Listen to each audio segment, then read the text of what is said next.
Hello and welcome to the Rev It Up podcast, helping entrepreneurs fill up their tanks, crank up the RPMs, and put the pedal to the metal until they cross that finish line. Hello, I'm Jess Tiffany. Ready, set, go. Welcome everybody. We're so excited to have you here today. Today we have a special guest, Laura Nutt. She has the Lioness Life, GPS of Guidance, Maximizer of Magnificence, Boss Lady of Breakthrough, and Sage of Servitude. And that's the tongue twister for today. So we're excited to have you here. Could you, Laura, take a few minutes and let us know what all those tongue twisters mean? Yes, definitely. Well, thank you so much, Jess, for having me. It's an honor to be here and to introduce myself. So first off, hey, y'all, I'm from Texas. So if I drop those Southern isms, just, roll with it. They come out every so often. So I'm going to not apologize in advance. That's just who the Nut House is. So the first one, Lioness of Life. So I am very, very passionate about helping people to live an abundant life. And I've always really resonated with a lion or a lioness, just very regal, very powerful presence. And a lioness actually does the hunting for the family. The male is very menacing and scary, and he roars, but the lioness actually goes out and hunts, does the killing, takes care of the family, and really is that support and backbone of the success of the unit. And so I really embrace that lioness mentality, and not just for women, but men as well. But I can only speak from the lioness perspective. So that's where that comes from, which kind of echoes the Maximizer of Magnificence. I have to be careful and make sure I can pronounce my own tongue twister, is looking at everybody and just the beauty that they have. Everyone has value. Everyone has beauty. Everyone has excellence within them. And so my job is to help excavate that and to help that person to celebrate who they are and to amplify it, because the world needs each and every one of us to bring that beauty to the surface. And so that's really what I do through my work. And Boss Lady of Breakthrough is just kind of I guess, my little toot my own horn of saying, so like, hey, I love to have breakthroughs with people. I love breakthrough moments because that's when the healing begins. And so I create those safe spaces for people to have those moments. Sage of Servitude, I love being a servant. I come from a place of agape. Agape is the highest form of selfless and sacrificial love that you can give someone. So really the highest form of agape would be laying down your life for someone. And you can do that physical act, but you can also do that mentally and emotionally and spiritually as well, to sacrifice what you're looking for to help uplift someone else. So I'm trying to think if I missed any other ones. Then GPS of Guidance. GPS of Guidance is kind of being that person just to help someone who is stuck. So someone is in a stuck place. They don't know where to go. They're overwhelmed, and kind of like a GPS, you're plugging in where you want to go. And sometimes you go down some wrong street and you hear they're recalculating. And I'm kind of that human version of that, is I'm helping somebody figure out where they want to go, plug in their destination. And if you're not getting there, I'm kind of like recalculating, let's bring it back to where you want to go, and does that match up? Well, fantastic. And before I get into that a little bit more, can you tell people where to find you? I like to do it kind of at the beginning of the show so that, if they don't get to hear the entire episode or something, they still get a chance to check you out further and read more of your information. Sure. So I can be found in 2 or 3 different places. So I'm kind of building the Nut House empire right now. So there's not a whole lot of places to find me. So it's kind of, anyone listening is avant-garde. So congrats, you've caught the Nut House right as she's starting out. But I do have a website. So it's www.lauranut.com. So just my name, keeping it simple.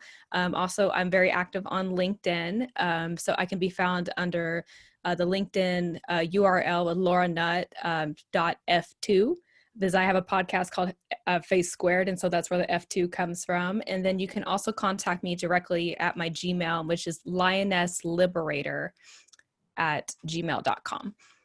Fantastic. Thank you very much. And so back to the lioness and all that. So when you're taking that to a company, kind of where do you fit into that, and how do you kind of mold that into the company? Sure. So first off, it always helps having those tongue twisters, because that always grabs people's attention. They're like, no, it's kind of like you don't want to look, but you can't look away kind of thing. So that always helps. It's kind of an icebreaker as people are like, well, wait a minute, what does that mean? And really when I'm coming into a company or coming into a personal or professional space with someone, I first look at what are their values, what systems are they operating in, and what is their perspective and where they're coming from. So first I kind of take that not knowing stance and I'm just an active listener. I'm an active observer. And so I sit and I listen and just say, I just want to know what you bring to the table. Who are you? What is your company about? What are your values? What's your mission statement? What are your communication patterns like? What do your leadership roles look like? What does each employee's role look like? How do you validate your employees? Do you have wellness programs? Do you have open door versus closed door policies? How do you handle dispute resolution? All these kind of things. And I just let them explain to me kind of what's going on. So I gain that systemic perspective, and then I can sit and take all that in and ask questions and then say, okay, well, so now that you've shared this with me, let me show you where I can drop a little lioness, little here and there. So let's talk about your communication patterns. Sounds like there's a little bit of difficulty with cultural sensitivity or bringing up the difficult topics, like maybe somebody is creating a hostile work environment or something like that, and having those discussions. So I always want to learn from the person or the organization I'm working with, because I'm not the expert. I'm not the one who walks it out and lives it daily. They are. And so it would be very pretentious of me to jump in and say, oh, well, I'm the expert. I'm a lioness. I'm just going to roar and, just do my thing and take over. And no, it doesn't work like that. You come in. I also always thank you for bringing me into this space, because you didn't have to do that. And so thank you for the honor. So let me learn everything I can from you. And then when you feel like you have explained it and you feel heard and validated, then let me give my perspective and we'll go from there. Okay. And so now, would you say that it's kind of more of a HR type of role then, or is it kind of, it's obviously kind of specialized, but how do you kind of let people know how that all works and whatnot? Sure. So I define it kind of as a coaching consultation role. So I definitely would say more consultant, because I'm definitely that person who comes in from the outside and kind of takes a look at everything. I don't go fully native, I guess is the best way to describe it, because there's some people who do that. They stay within an organization and they kind of go native for a while, and then they come up with, oh, well, this is going on. And I see the value of that approach. I truly do.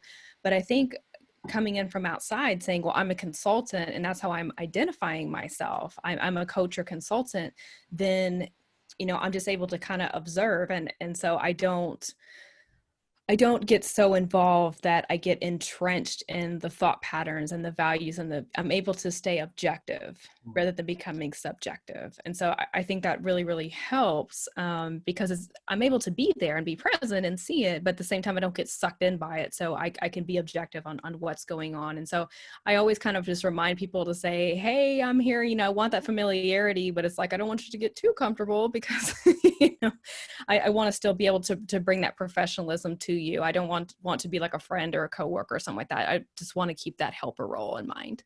Yeah. And has there been like one or two examples of where you've been able to do like a big turnaround that would be useful to the people listening today? Oh my goodness. Tough one. Yes. I was like, now I have to narrow it down and think about, yes.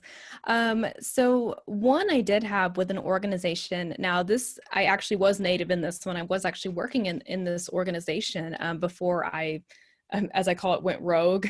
And we were having a lot of difficulty within the company culture, especially because we had a lot of individuals from the LGBTQIAA community coming in. And a lot of the staff members were really having a very difficult time with being aware of pronouns and how people self-identify, and being respectful of somebody's name. And, using all of those things, we're very just refusing, just like, no, I'm not going to do that. If this person is this, whether they say they're this or say they're that. And I had to go in and actually explain. I had to pull up legal I mean, the laws, that protect these populations and these individuals and say, no, by you doing this, you're violating the law. There are legal rights that if someone identifies as a specific gender or a pronoun or a name, then by law, they are protected and they are to be respected, regardless of your personal feelings. This is a professional workplace, and that protection is in place. And so it took a very long time, and I had to have individual conversations with people to explain this is why. And also from an empathetic perspective is think about if you're saying, I identify as this is my preferred name, my birth name is this, my preferred name is this, or I'm in the midst of words escaping me, but I'm transitioning, and I want that respect, and somebody's not giving that to you. I mean, how would you feel? And a lot of people were like, yeah, I could see that. And so we started to have a lot of shifts, whereas before it was causing tension between management, the staff. I mean, it was causing tension with the clients who were present and all of that. And we were able to actually come together and have those conversations. So it was rough. I'm not going to lie. It was not fun. I got a lot of nasty messages and people being like, you're just doing this. And I'm like, no, you don't understand. It helped our culture to be more cohesive, and it helped those individuals, our clients, begin to thrive because they started to feel supported and heard and understood. But it took a lot of very difficult, courageous conversations to be like, hey, like you need to adjust yourself, like in a nice way, but hey, like you need to be more considerate of what's going on and think about how your actions are impacting your coworkers and your clients and your upper management and all of that, that we're a unit. We all have to be in it together. Yeah, wow, I could see that being definitely a delicate situation. It was, but it was worth it because it got better for everybody, so it was worth it. That's good. Yeah. There's a lot. I mean, there's a lot of entrenched beliefs there, and I can see how that would be a big challenge. So, so tell me a little bit more about the agape love that I know we talked about it a couple weeks ago, and you were explaining it to me. But if you could tell them a little bit about how you take that philosophy of or belief and put that into practice. Absolutely. So I briefly mentioned before the definition, but I'll say it again. So there's different forms of love, and agape is known as the highest form of sacrificial and selfless love. So it's basically, it's sacrificing your needs and what you want, not becoming a doormat, not saying that they're not important, but it's basically, it's bringing yourself lower to lift others up and bring them up higher. So it's coming from a place of humility. It's coming from a place of love and understanding for another person. So when you're going into a situation, you're not going in with the preconceived notions. You're not going in with biases. You're not going in with the prejudices. You're not going in with the entrenched values. You are, because they're there, but you're going in with a mindset that I'm going to put those aside, and I'm going to fully embrace, and I'm going to actively listen and be quiet and hear this person. I'm going to validate this person, and I'm going to attempt to understand as best I can, because nobody can walk anybody's journey. So I'm putting that out there. So nobody can walk your journey. You can't walk anybody else's. But what you can do is you can be mindful and you can be present to learn as best you can. And the first thing for me is when I go into these spaces is I tell people straight up, don't trust me. Don't. Hey everybody, Jess here. What if I could help your company find over $100,000 in hidden revenue streams in less than an hour without spending an extra dime on advertising or marketing? Reach out to me at cardzap.thebumpcard.me. Check out the video on 5 steps to profit, and also reach out and we can have a conversation. Thank you. What? And I'm like, no, have me earn that trust. You don't know me, so don't trust me right off the bat. I value you so much that I'm telling you, don't do that. Don't give me the honor of your trust. Allow me to have it if I've earned it, if I've respected you, if I've validated you, if I've heard you, if I've supported you, and you start to feel that trust, then that's an honor to me. And I say every time to say, thank you so much for the honor of sharing that with me. I really, really appreciate it.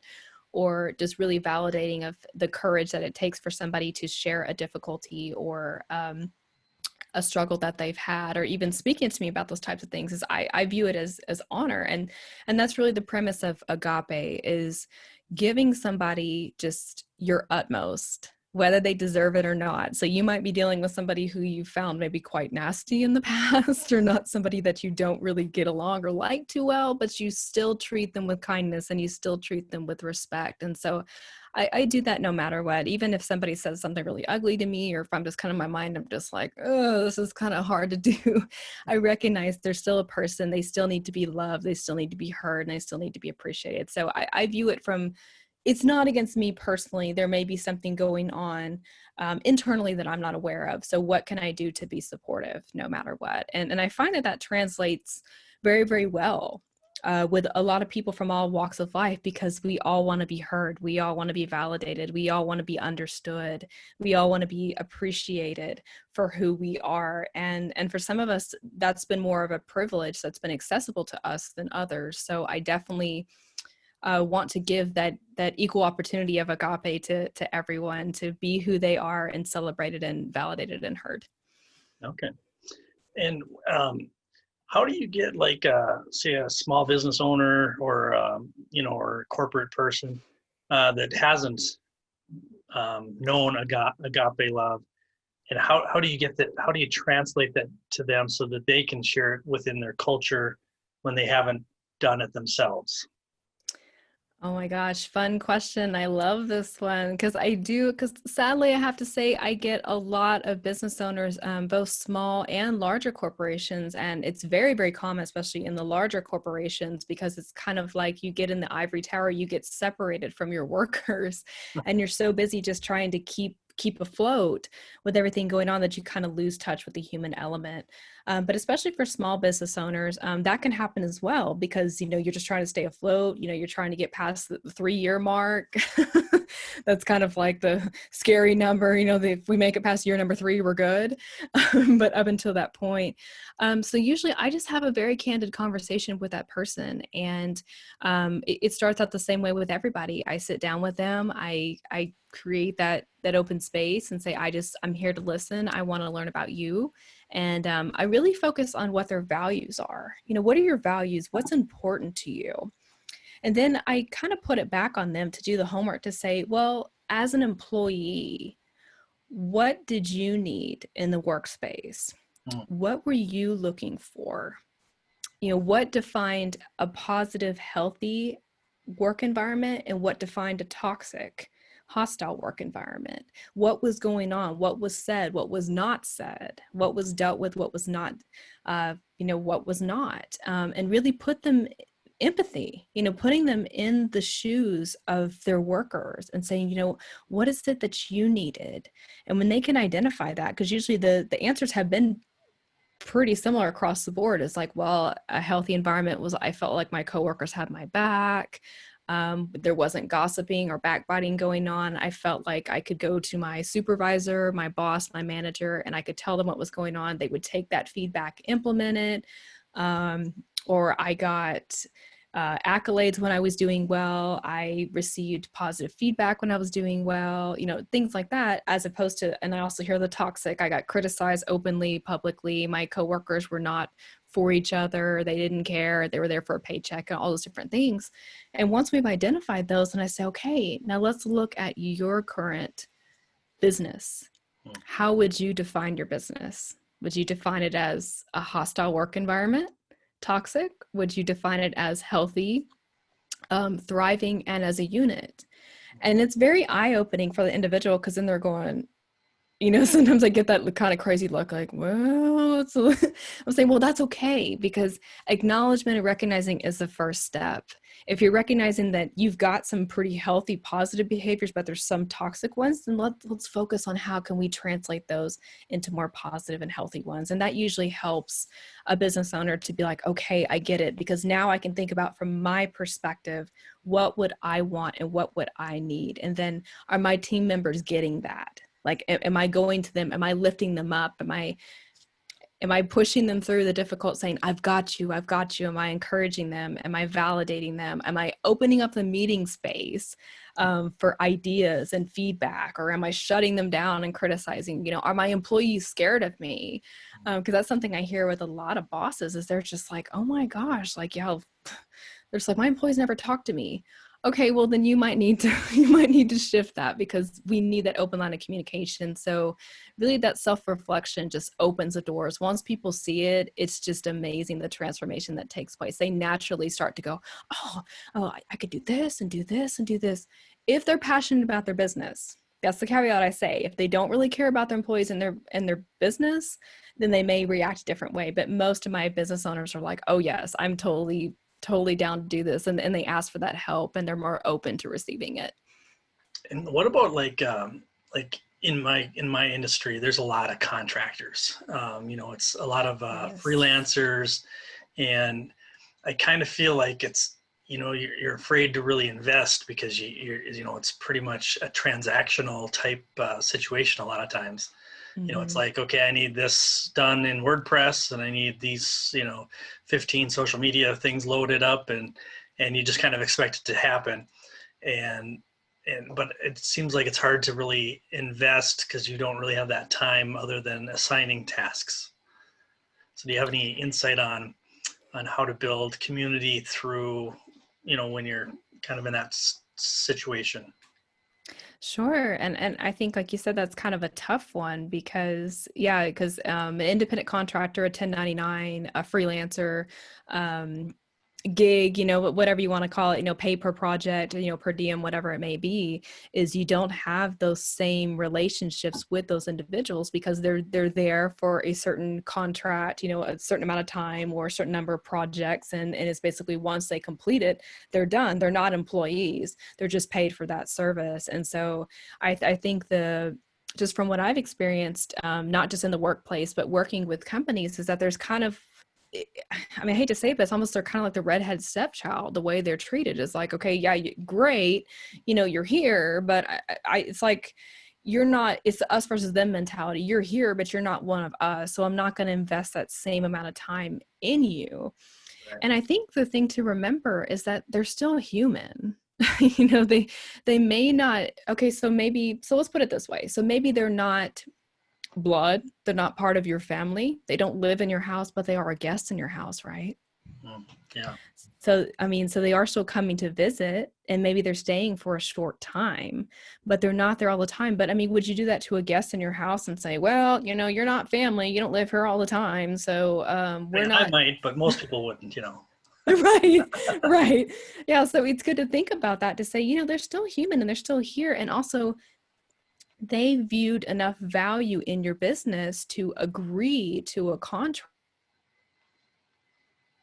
a project. So you have to think about it that way too, to say they found value in this partnership and you found value in this partnership. So why would you not bring in the human element and still validate them, and still even just checking in with them and just saying, hey, how are you doing?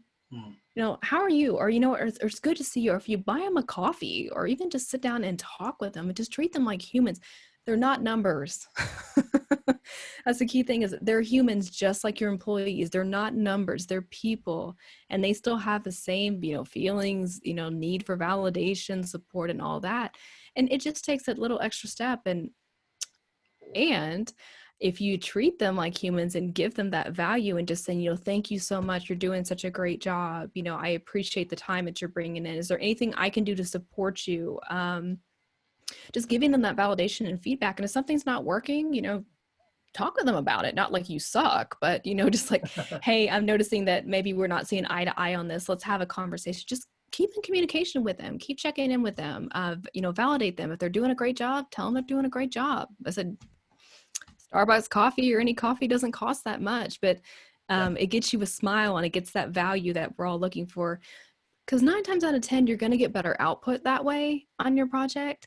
And you're also going to get lifetime value with that person, because they're going to be like, you know what, when I went to that company, when I went to Jess's company, he valued me. He invested in me. So I want to work for him again. And I want to tell my 5 friends to do the same thing. Nice. Go do work for him, because he actually cared about me enough as a person. And then he validated my work, and that made me work even more.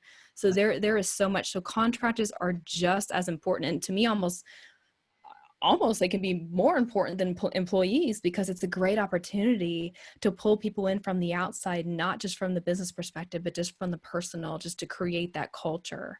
I mean, it's just so infectious. If you have a great culture, you can't help but, just invite other people and say, yeah, come on in. I'm making a casserole and, just wham, bam, honey jam, like down the South, I'm making honey buns and hoe cakes, all kinds of stuff. Just come on in, come get some grits. Nice. All right. And then I had a really good question lined up for you, and I just went blank, but no, I was kind of just wondering about like something that is not on your LinkedIn profile, something that might be interesting that people don't know about you.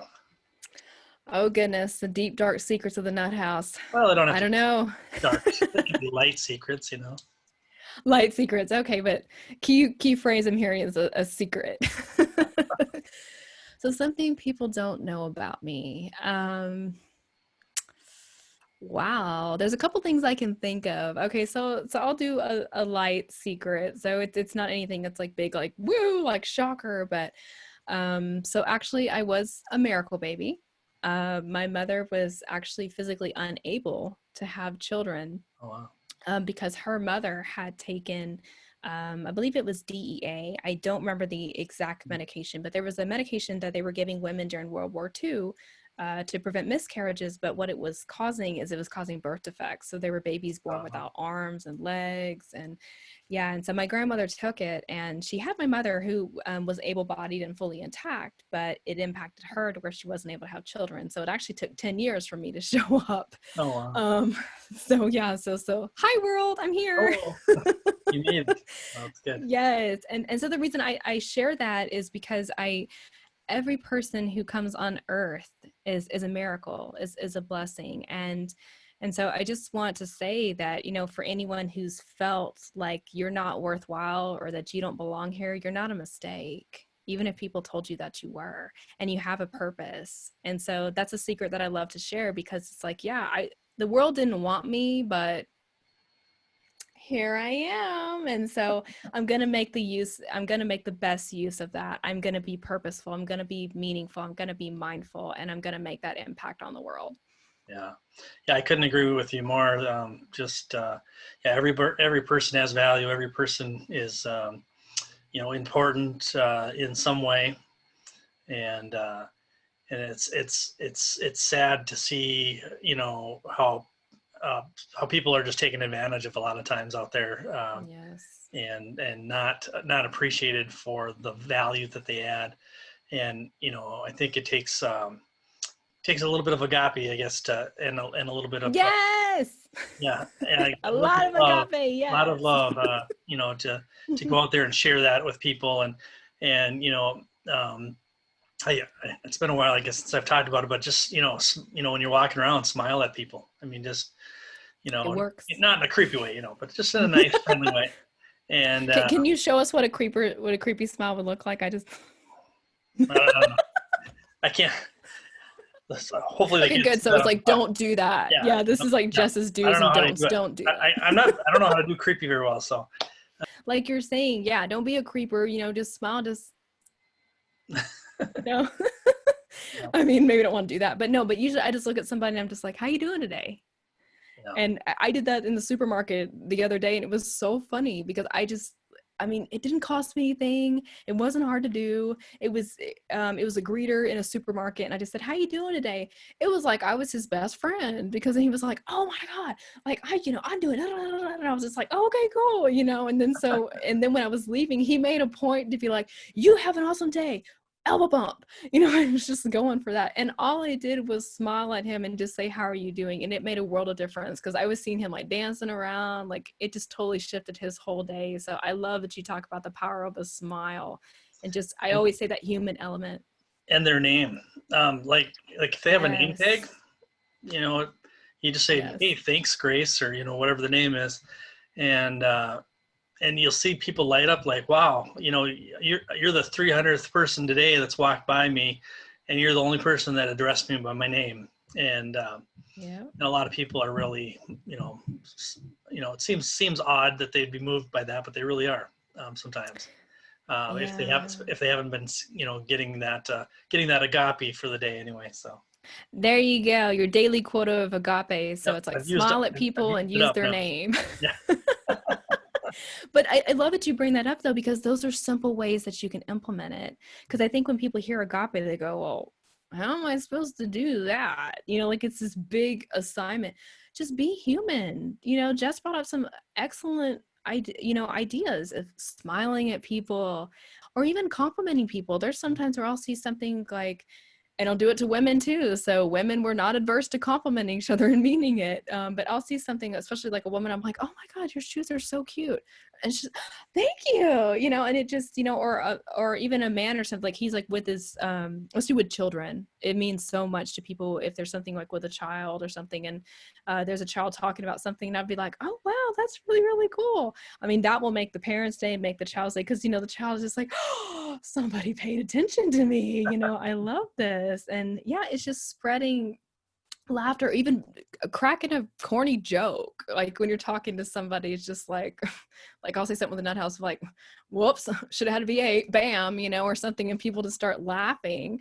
But it helps people to feel better, and you're spreading love in the simplest of ways. So yeah, that's agape. That's all agape is just spreading love and kindness and goodness in the world. There's enough negativity and divisiveness in the world. We don't need any more. So let's stop doing that and let's up the agape. Awesome. I love it. Well, again, Laura, thank you so much for being on the show today. Once again, if you just tell them your website address and your LinkedIn, I think. Yeah, absolutely. So if you're feeling brave and want to learn more about the Nut House, so hey y'all, again, I'm not a cook, but metaphorically, come in and get some biscuits and gravy. They're pretty good. Okay. Wham, bam, honey jam. You can reach me at LinkedIn it's my name. So Laura.Nutt, and it's F2 is my URL. And then also my website is www.lauranutt.com. And my Gmail is lioness.liberator@gmail.com. So looking forward to hearing from you. Perfect. Thanks again for being a great guest today. Thanks, Jess, for having me. Bye.